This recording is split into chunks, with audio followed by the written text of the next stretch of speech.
সুপ্রিয় দর্শক, আসসালামু আলাইকুম। দেশ ও প্রবাসে যারা আমাদের ইউটিউব চ্যানেল দেখেন তাদেরকে জানাই আন্তরিক শুভেচ্ছা। দর্শক, আমাদের সামনে একজন বসে আছে, শুনবো তার জীবনের গল্প। সে বিদেশ ফেরত নারী, সৌদি আরবে গিয়েছিল, কিভাবে গিয়েছিল, ওখানে কি কাজ করেছে সেই সম্পর্কে আমরা তুলে ধরবো। আসসালামু আলাইকুম। ওয়ালাইকুম আসসালাম। কি নাম আপা আপনার? সীমা। সীমা আপা, এই যে আপনি কিভাবে বিদেশ গেলেন, কি কারণে গিয়েছিলেন, সব গল্পটি আপনি যদি একটু বলেন। আমার বিয়ে পরের থেকে আমার জীবনে অনেক কষ্ট কাহিনী। আমার স্বামী আমাকে অনেক মারধর করতো, অনেক অশান্তি। আমার জীবনের কষ্ট। আচ্ছা, আপনি বিয়ের পর থেকে আপনার স্বামী কেন মারধর করতো? সে আমার বিয়ে হয়ে সালি মনে হয় আমাকে 10 দিন পরের থেকে আমাকে মেরে হাত ভেঙে দেয়। একদিন রাত্রির বেলায় খাবারটা নিয়ে, মানে ভাত খাওয়া নিয়ে। তা আমি মনের রাগে ভাত খাইছিলাম। অনেক কথা সে আমার প্রথমে আমার বিয়ে হয়ে যায়, আমাকে সে অনেক মারেছে, মারি আমাকে এই হাতটা ভেঙে দিয়েছে, ডান হাতটা ভেঙে দিলে পরে আমি হচ্ছে কেন আমার শাশুড়ির কাছে একজন কুটলামো করেছে। আমার স্বামী কাজ করে না, আমি আমার ভাসুর কাজ করতো সেইটা খাতাম। হ্যাঁ, আমার ভাসুর কাজ করতো, আমার হাজবেন্ড কাজ করতো না। তখন তো আমাদের গরিব জীবনে মানে জোন খাটে আনলে পরে আমাদের রান্না হয়, হাঁড়ি জ্বলে, না হলে তো হাঁড়ি জ্বলে না। এর ভিতরে আমার স্বামী কাজ কাম কম করতো, আমার ভাসুরের কামাই আমি খাইতাম। খাওয়ার পরে আমার শাশুড়ির কাছে একজনা কুটলমো করেছে যে তোমার ছেলে কাজ করে না, তোমার ছেলের বউ, তোমার ছেলে দুইজনা মিলে ভাত খায়, তোমার এক ছেলের কামাই দিয়ে। তো তখন আমি এই কথা শোনার পরে আমাকে একজন বলে গেল যে তুই তোর ভাসুরির ভাত খাস বলে তোর শাশুড়ির কাছে একজনা কুটলমো করেছে যে ওর যেন ভাত না দেয়। তখন এই কথা বলার পরে আমি সেদিনকে আমাকে রাত্রে ভাত খাতে বলছে, রাত 10টার দিকে আমার শাশুড়ি। তা আমি বলছি না, আমি ভাত খাবো না। ভাত খাও বলতে বলতে তখন আমার হাজবেন্ড বাইরে ছিল, টাউনের দিকে বাসায় গেল। বাসায় যাওয়ার পরে তখন আমাকে বলছে ভাত খাচ্ছ না কেন? আমি বলছি ভাত খাবো না। আমি কেন ভাত খাবো? আমি খাবো না, আমার খিদে নেই। এই কথা বলার পরে আমি 3বার বলবো। 3বার বলতে বলতে যদি তুমি ভাত না খাও আমি তোমাকে মারবো। তা আমি বলছি না। বলছে ভাত খাও, ভাত মুখে দাম। বলছি না, আমি খাবো না। বলছে ভাত খাও, আমি খাবো না। 3বারই বলার পরে আমি বলেছি যে খাবো না, না তো নাই। তারপরে আমাকে মারেছে। এই যে কলের পাইপ আছে না, এই যে সাপ্লাই পাইপ, এই পাইপ দিয়ে আমাকে এখানে 3টা বাড়ি মারেছে। মারার পরে আমার মানে আর জান ধরে নাই, গায়ের জোরে বেটা ছেলে মারেছে। আমার হাতটা তখন একদম মানে হাতটার ভাঙিয়ে ব্যথা হয়ে গেছে। তখন আমি অনেক কান্নাকাটি করতেছি, ভাত তো খাইতেই পারলাম না। তখন ওই ভাঙা হাত দিয়ে আমি 2-3 বের করে ভাত আমাকে ধরে গালে দিল। 3 বের গালে নিয়ে আমি আর কান্নাকাটি করছি, আর ভাত খালাম না। সেখান থেকে ধরেন আমার মারধর শুরু হয়ে গেল। প্রথম থেকে শুরু হয়ে যাওয়ার পরে আমি তাকে এই পর্যন্ত তার আমি ছাড়ি নাই, তার কাছে ছিলাম সেদিন অনেকদিন ধরে। আমি আমার জীবনের কষ্ট পোয়াছে 20 বছর 30 বছর হয়ে গেল আমার বিয়ে হয়েছে। আমি 30 বছর মানে প্রথম জীবনের দিকে আমি মায়ের খাচ্ছি, ভাতের কষ্ট, কাপড়ের কষ্ট। আমি যাওয়ার পরের দিকে আমি বাসা বাড়ি তোলা কাজ করি। এভাবে কাজ করতে করতে আমার এলাকার লোকজন আমাকে কেউ খাইতে দেয়। আমার এইভাবে চলতে চলতে আমার পেটে আমার বড় সন্তান পেটে আসলো। আসার পরে আমার গর্ভবতী অবস্থায় আমি মানুষের বাসায় তখন কাজ করতে লাগলাম। তখন আমি না খেয়ে থাকি, আমার স্বামী কাজ করে না। কাজ কাম না করতে করতে আমি এইভাবে মানুষের বাসায় কাজ করি। এর বাসার থেকে একটু ভাত চেয়ে নিয়ে আসি, ওর বাসার থেকে এটা চেয়ে নিয়ে আসি। এইভাবে কাজ করি, তারা আমার আশেপাশের লোকজন খাবার দেয়। খাইতে দিলে সেই ভাত আমি খাতাম, আমার স্বামীকে মাঝে মাঝে দিতাম। দিয়ে এইভাবে চলতে চলতে এর ভিতরেও আমাকে মারধর করে। আচ্ছা, আপনার স্বামী এত মারে কেন আপনার? আপনার চেহারা তো অনেক সুন্দর, আরো যৌবনকালে আরো অনেক সুন্দর ছিলেন, তাহলে কেন এত নির্যাতন? এখন কি বলবো আর, আমি যে ওর ভিতরে কি আছে আমি জানি না, কিন্তু ওর অনেক রাগ, এর জন্য আমাকে মারে। ও মারার পরে কয় কি যে আমার রাগ হয়ে গেলে আমি তোমাকে না মারলে আমার ভালো লাগে না, এই কথা আমাকে। তাহলে কি আপনাকে বিয়ে করেছে শুধু মারার জন্য? হ্যাঁ, আমি এটাই বলি যে তুমি কি আমার মারার জন্য বিয়ে করেছো, না সংসার করবা, না আমাকে ভালোবাসবা? সে ভালোবাসা জিনিসটা একটু কম বসে, কিন্তু সে মারা বকা এগুলো বেশি পছন্দ করে। তো এইভাবে তার সঙ্গে আমি জীবনযাপন করতেছি এখনো 20 বছর ধরেই। তার হাতে 30 বছর বিয়ে হয়েছে, মায়ের গান খাইয়ে যাচ্ছি। খাইতে খাইতে আমার হাত পা একদম দাঁড়াদার হয়ে গেছে। আমার এত কষ্ট জীবনে, মানে আমার কষ্টের কাহিনী শুনলে গাছের পাতা ঝরে যায়, কিন্তু আমার 30 বছর ধরে আপনারা সংসার করতেছেন?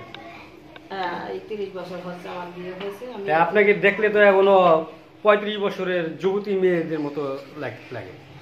30 বছর আমি সুখে থাকলেই হয়তো যুবতী মেয়ের মতন থাকতাম। এখনো তো আমি অনেক কষ্টের মাঝে আছি। আমার তো এখন বয়স তো লাগে, আমি তো এখন অত চ্যাংরা আসলেই নাই। যেসব মহিলারা, যেসব মেয়েরা সুখে থাকে স্বামীর ঘরে আসে, তাদের বয়স হলেই কিন্তু বোঝা যায় না। 30 বছর না হলে আমার 30 বছর বিয়ে হওয়ার কাছাকাছি। আচ্ছা, এই যে বিদেশ গেলেন কেন? বিদেশ গেলাম এই কারণেই গেলাম, অনেক কষ্ট আমার জীবনে, আমি না খাই খাই সেটা কি আপনার স্বামী পাঠাইছে না আপনার নিজের ইচ্ছাই?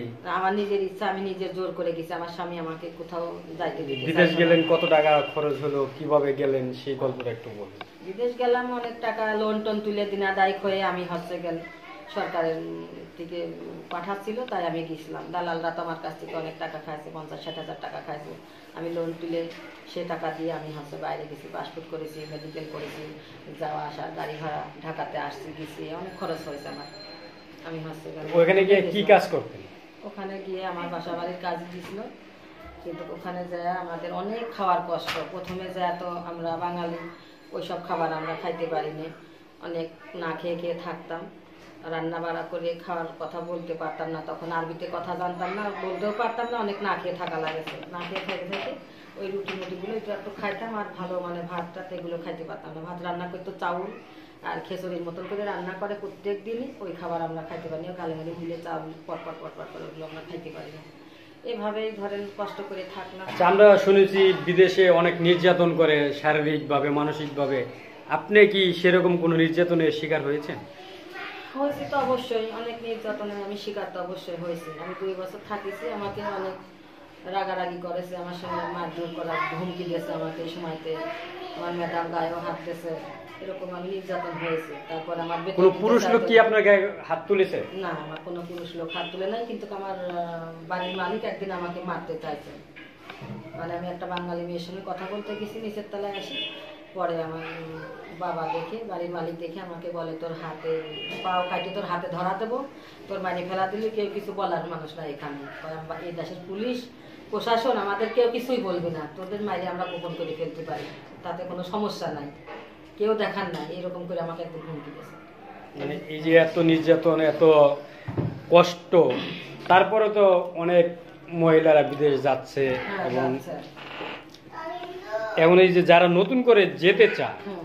তাদের উদ্দেশ্যে আপনার কিছু বলার আছে? নতুন করে যারা যেতে চায়, আমার কথা যে যাবে ঠিকই, কিন্তু মালিক ভালো দেখে যেতে হবে, অফিসের লোক যেন ভালো জায়গায় পাঠায়, এটাই হচ্ছে বড় আশা পাওয়া। আমরা তো আর জানতেছি না যে মালিক কোনটা ভালো কোনটা খারাপ, জানলে না জানলে অফিস জানবেন, অফিসের যে মেন হেড সে জানে, সে তো বাইরে থাকে, সে বাইরের ভাষা জানে, সে সব জায়গায় দেখাশুনো করে তারপরে সেই ব্যবসাটা করেছে।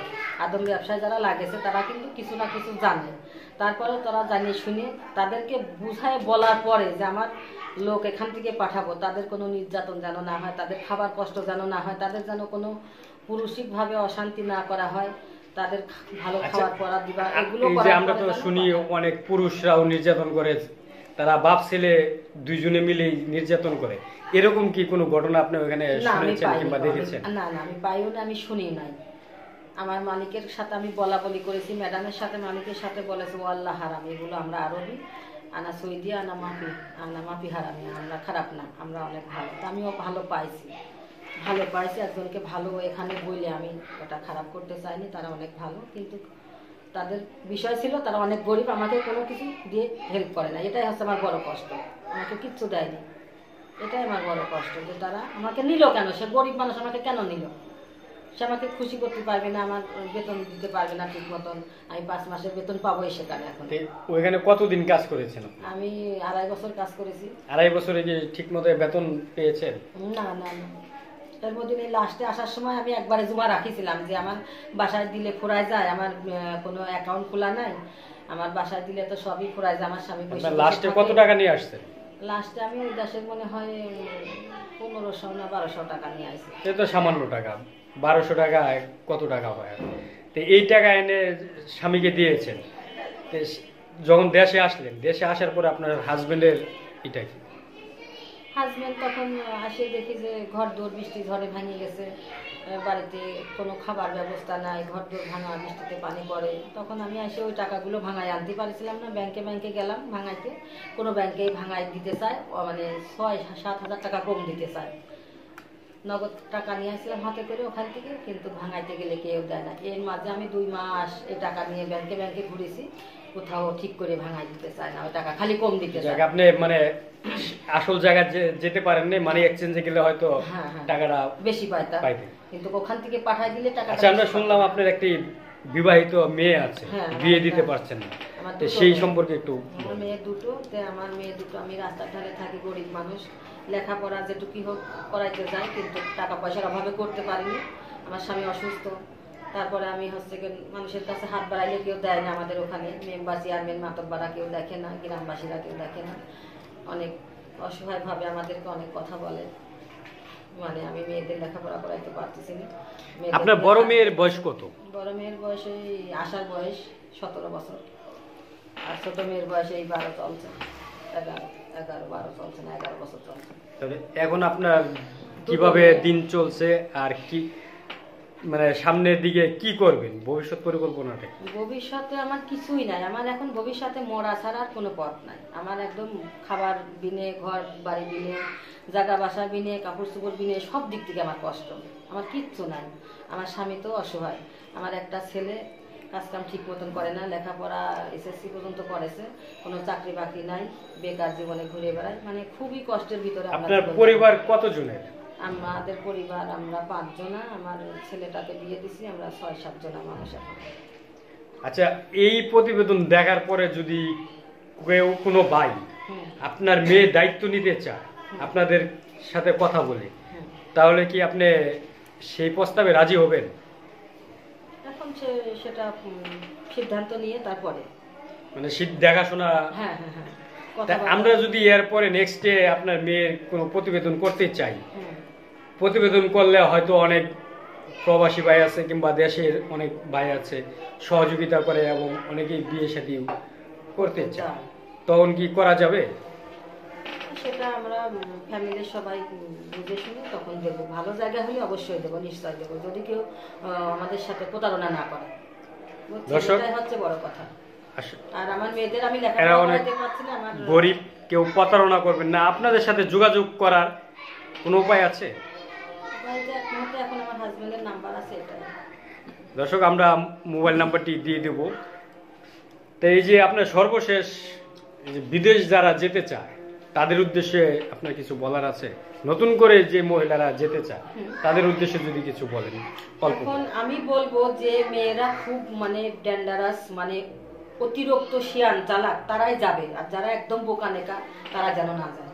যারা শিক্ষিত, যারা দেশকে চালাই খাইতে পারে, যারা মানুষকে চালাইতে পারে তারাই যাবে, তাছাড়া যারা নেকা বোকা তারা যেন না যায়। শিক্ষিত মেয়ে যাইতে হবে, যারা চালাক, প্রচন্ড চালাক, যাদের মালিকের সাথে টক্কর দিতে পারে সেরকম মানুষে যাইতে হবে। তাছাড়া কোনো লেখা বোকা লোক গেলে তাদের বেতন কম দেয়, যারা অশিক্ষিত তাদেরকে ঠগায়, তারপরে তাদেরকে নির্যাতন করে। দর্শক, শুনলেন আপনারা কিরকম লোক বিদেশ গেলে ভালো হবে। আমরা পরবর্তীতে আরো অন্য কিছু নিয়ে আপনাদের সামনে হাজির হব। আজ এ পর্যন্তই, ভালো থাকবেন।